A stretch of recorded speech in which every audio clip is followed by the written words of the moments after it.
মাননীয় স্পিকার, আমি ব্যক্তি জীবনেও একজন কৃষক। আমি জাস্ট গত 1 মাস আমি এই দায়িত্ব নিয়েছি। এর মধ্যে সারটা নিয়ে আমি একটু ঘাটাঘাটি করেছি। অতীত সরকারের কথা যদি আপনি বলেন, এই বলা শেষ হবে না মাননীয় স্পিকার। বঙ্গোপসাগরের ওইবার দেখা যাবে, কিন্তু এদের দুর্নীতির শেষ খুঁজে পাবেন না। মাননীয় মন্ত্রী। মাননীয় স্পিকার, তারকা চিহ্নিত প্রশ্ন 89 এর উত্তর নিম্নরূপ। বাংলাদেশ বিশেষ দিনে প্রিয়জনকে দিন সাউন্ড এক্সের হেডফোন।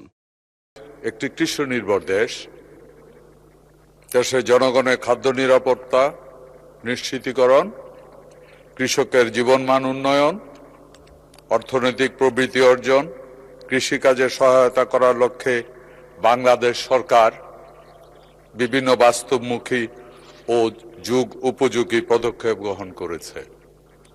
এর ভিতরে উল্লেখযোগ্য যে পদক্ষেপগুলি নিয়েছে মাননীয় স্পিকার, সরকার নির্বাচনী অঙ্গীকার বাস্তবায়নের লক্ষ্যে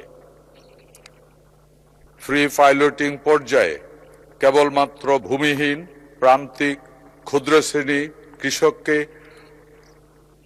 জনপ্রতি 2500 টাকার সার, বীজ ও অন্যান্য কৃষি উপকরণের জন্য প্রণোদনা হিসেবে কৃষক কার্ড এরই মধ্যে বিতরণ শুরু হবে। মাননীয় মন্ত্রী, আপনার উত্তরটি পঠিত বলে গণ্য করা হলো। অতীত সরকারের কথা যদি আপনি বলেন, এই বলা শেষ হবে না মাননীয় স্পিকার। বঙ্গোপসাগরের ওইবার দেখা যাবে, কিন্তু এদের দুর্নীতির শেষ খুঁজে পাবেন না। মাননীয় স্পিকার, এই সরকার এরই মধ্যে প্রমাণ করেছে এই সরকার কৃষক প্রেমিক সরকার, এই সরকার দেশ উন্নয়নের সরকার, এই সরকার মনে প্রাণে বিশ্বাস করে কৃষকের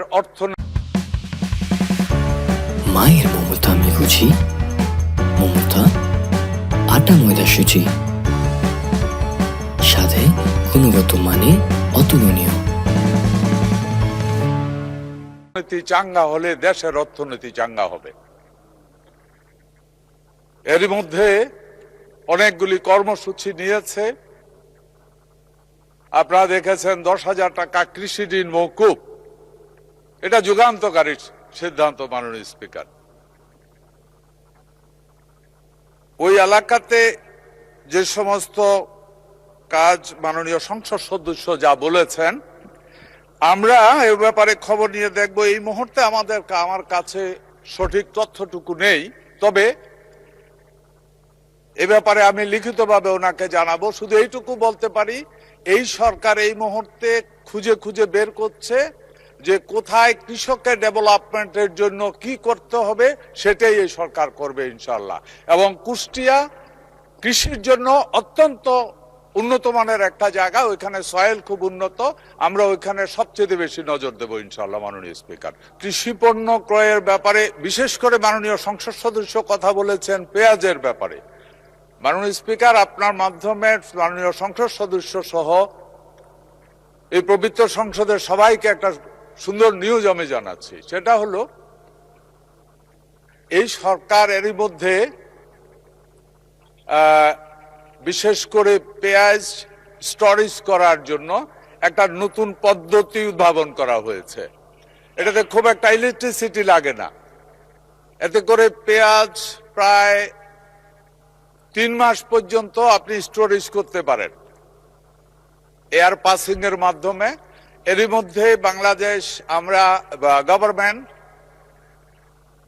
প্রায় 68টি কৃষকের মধ্যে বিলি করেছে এবং মাঠ পর্যায়ে এটার অনেক চাহিদা দেখা যাচ্ছে।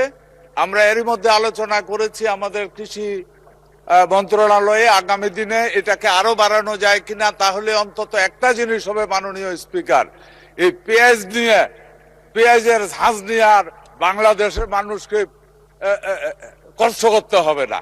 নিজের পেঁয়াজ নিজে পুরা বছর কিনতে পারবে এবং এনজয় করতে পারবে। সারা বাংলাদেশে কৃষককে বিনামূল্যে সার কৃষি পণ্য প্রদানের কোনো পরিকল্পনা আপাতত সরকারের নেই। মাননীয় স্পিকার, তবে কৃষি উৎপাদন বৃদ্ধি, কৃষিকাজের সহায়তা লক্ষ্যে 2025-26 অর্থ বছরে 26 লক্ষ metric ton urea, 9,50,000 metric ton TSP, 10,50,000 metric ton MOP এবং 16,85,000 মেট্রিক টন ডিএপি সার ভর্তুকি মূল্যে কৃষক পর্যায়ে সরবরাহ করা হয়েছে। মাননীয় স্পিকার, 25-26 অর্থ বছরে মার্চ পর্যন্ত 16,240 কোটি টাকা কৃষি ভর্তুকি হিসাবে প্রদান করা হয়েছে। কৃষি কার্ড আমরা এই মুহূর্তে সারা বাংলাদেশে 10টি উপজেলার 10টি ইউনিয়নের 10টি ব্লকে, এই মুহূর্তে বোধহয় 11টি ব্লকে আমরা শুরু করেছি।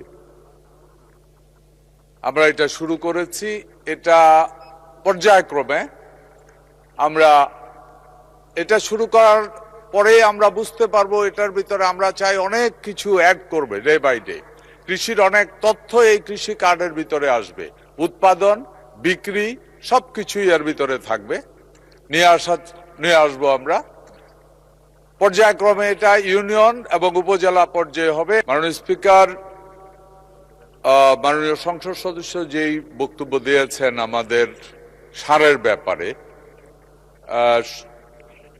এই মুহূর্ত পর্যন্ত আমাদের কাছে যেই পরিমাণ ইউরিয়া সার আছে, আমরা জুলাই পর্যন্ত আমাদের জুন বা জুলাইয়ের বিগিনিং বা মিডল পর্যন্ত আমাদের ইউরিয়া সার আছে। এখানে উনি জানতে চেয়েছেন পরবর্তীতে আমরা ইউরিয়া সার কোত্থেকে নিয়ে আসবো। এরই মধ্যে আমাদের আলোচনা চলছে। আমাদের মেইনলি ইউরিয়া সার আমরা আমদানি করতাম কাতার এবং সৌদি আরব থেকে। এরই মধ্যে আমাদের প্রতিনিধি মাননীয় প্রধানমন্ত্রীর একজন উপদেষ্টাকে কাতারে পাঠিয়েছেন, ওনার সাথে গতকাল রাতেও আমার কথা হয়েছে।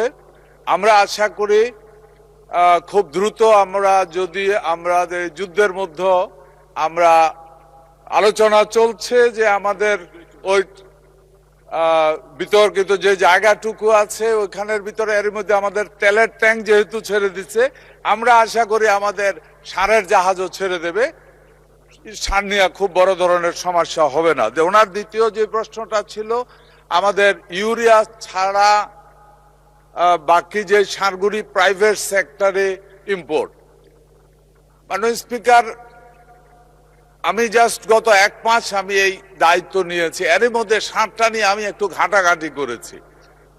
মাননীয় স্পিকার, আমি ব্যক্তি জীবনও একজন কৃষক, তো ঘাটতে ঘাটতে যেটা আমার আসলো, এটা আমারও প্রশ্ন যে এই গত সরকারে যেটা ছিল, এই সরকারের আমলে এই প্রাইভেট সেক্টরে বোধহয় ইম্পোর্টটাকে উৎসাহিত করা হয়েছিল, এর আগে এটা ছিল না। এটা G2G ইম্পোর্ট হতো এবং আমাদের গভর্নমেন্টের এগ্রিকালচার রিলেটেড ডিপার্টমেন্টগুলি ইম্পোর্ট করত। এ ব্যাপারে আজকেও আমাদের কথা হয়েছে, আমরা আশা করছি এই ব্যাপারে আমরা আলোচনা করব। কৃষকের জন্য যেটা সবচাইতে সুইটেবল হবে, দেশের মানুষের জন্য যেটা সবচাইতে সুইটেবল হবে, অর্থনীতির জন্য যেটা সবচাইতে লাভবান হবে, সেই পথে আমরা হাঁটবো এবং সেটাই দেশের জন্য কল্যাণকর হবে। ধন্যবাদ মাননীয় স্পিকার।